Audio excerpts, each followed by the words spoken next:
Cooking channel सुरू केल्यापासून घरच्यांनी मला मास्टर शेफ समजायला सुरुवात केली आहे. नवऱ्याची फरमाईश होती काहीतरी खमंग बनव. म्हणलं ठीक आहे, कंटेंट पण बनेल आणि तुमच्यासोबत शेअर पण करता येईल. आज असे धपाटे बनणार आहेत की डाएट करणारे पण म्हणतील चल आज चीट डे करूयात. या धपाट्यामध्ये मी थोडीशी मेथी ऍड करत आहे, त्यामुळं पौष्टिकही होईल आणि हिरव्या भाज्या आपल्या पोटातही जाऊ शकतात. तुम्ही वेगवेगळ्या भाज्या ट्राय करू शकता.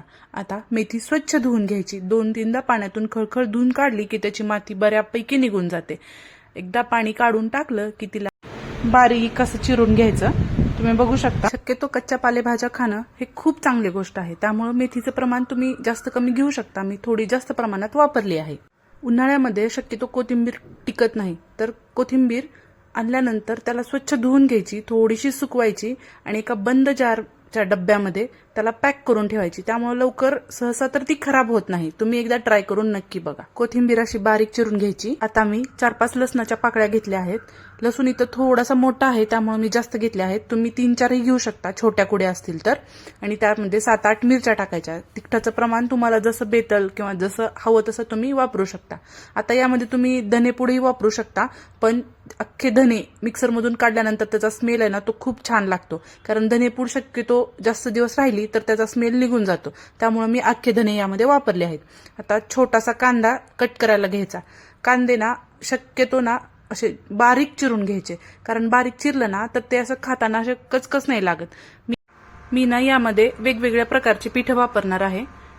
सगळं एकाच वाटीनं प्रमाण ठेवलं आहे. 2 ते 3 वाटी गव्हाचं पीठ घेतलं आहे. गव्हाच्या पिठाचं प्रमाण जास्त ठेवलं आहे, कारण बाकीची पीठ जेव्हा घेतो ना तेव्हा गव्हाच्या पिठाचं प्रमाण हे जास्त ठेवायचं.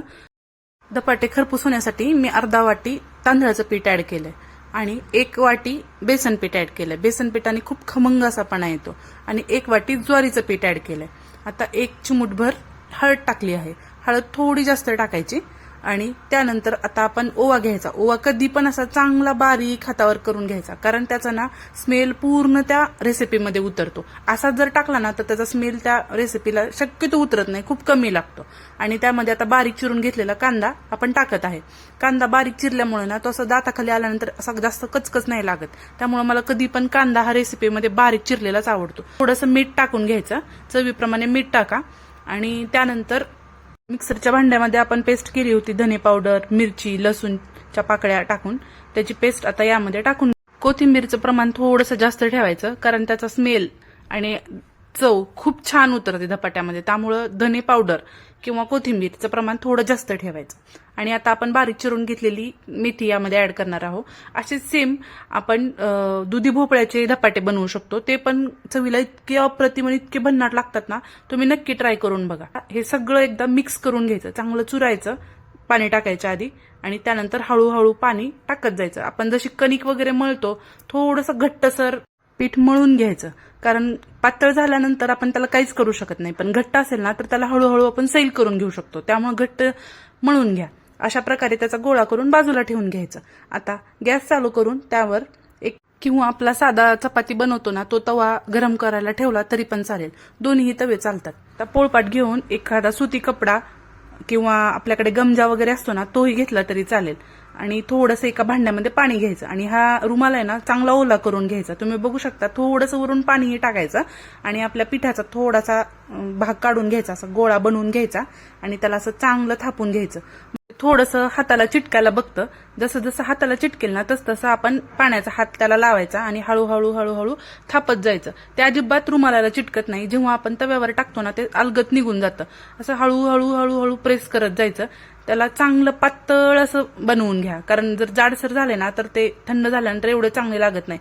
कारण धपाटे हा शक्यतो गरम गरम छान लागतात, पण याचं वैशिष्ट्य आहे की आपण थंड झाल्यावर पण खाऊ शकतो, पण ते फक्त थोडेसे पातळ असायला पाहिजेत. ते धपाटे गोलच बनवावेत असे काही नाही. अगदी कोणत्याही देशाचा तुम्ही नकाशा काढला ना तरी पण चालेल, फक्त खायला भन्नाट फार लागतात. त्यामुळे मी ही रेसिपी करायला जाते.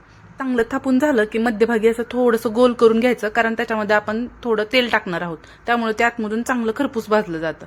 आता तव्यावर मी थोडंसं तेल टाकून घेतलं आहे, कारण ते तव्याला चिटकू नये म्हणून. तवा चांगला असा कडकडीत तापला की त्याच्यावर तेल टाकलं ना की त्यानंतर आपण आपलं धपाटं त्यावर टाकायला मोकळे. तुम्ही बघू शकता मी कशा प्रकारे ते उचललं आहे. त्याला असं हळू सावकाश उचलायचं आणि आपल्या तव्यावर पसरून घ्यायचं. खूप छान सुटतं, अजिबात चिटकत नाही. फक्त घाबरायचं नाही टाकताना, कारण नवीन नवीन मी पण खूप घाबरायचे आणि तुटेल का काय अशी भीती वाटायची. पण अलगद सोडलं ना की निघून जातं. वरतून थोडंसं तेल टाकायचं आणि त्याला चांगलं शेकून घ्यायचं. थोडासा लालसर असा कलर यायला सुरुवात होते. बारीक गॅसवर शक्यतो धपाटे भाजून घ्यायचे आणि परत जसं जसं ते पकायला लागलं की तुम्ही थोडासा मोठा गॅस करू शकता. थोडंसं त्या वेजात पण सोडायचं, कारण ते चांगलं तिथं खरपूस असं भाजलं जातं. खरपूस भाजलेलं धपाटं खूप छान लागतं चवीला, कारण जे काही कला आहे ना ती भाजण्यामध्ये आहे. तुम्ही बघू शकता त्याला चांगलं असं बारीक मंदाचेवर भाजलं ना की त्याला चांगला असा आतून लाल बुंद असा कलर यायला सुरुवात होते. चांगल्या कडा अशा मोकळ्या करून घ्यायच्या उलतानाने आणि त्याला असं पलटायचं. पलटलं की बघू शकता खमंग असं भाजलेलं आहे. दिसताना पण एवढं अप्रतिम आणि एवढं भन्नाट दिसतं ना, तुम्हाला बघता क्षणी असं वाटेल ह्या खावं, आणि इतकं तोंडाला पाणी सुटणारं हे धपाट आहे. डाएट करणारी सुद्धा माणसं म्हणतात मला एक तरी धपाटा आज खाऊ दे प्लीज, डाएट गेलं तेल लावत. हे धपाटा खाल्ल्यानंतर पोट पण भरल पण मन नाही भरणार, एवढी भन्नाट रेसिपी आहे. तुम्ही एकदा घरी नक्की करून द्याच. तुम्ही काउंट विसरून जाताल की माणसं किती धपाटा खातील ते. नक्की ट्राय करा. मग काय, डाएट उद्यापासून सुरू आणि आज धपाट्याचा आदर करू. सबस्क्राईब करा. माझा धपाटा, तुमचा सपोर्ट, दोन्ही गरम असलं पाहिजे मंडळी.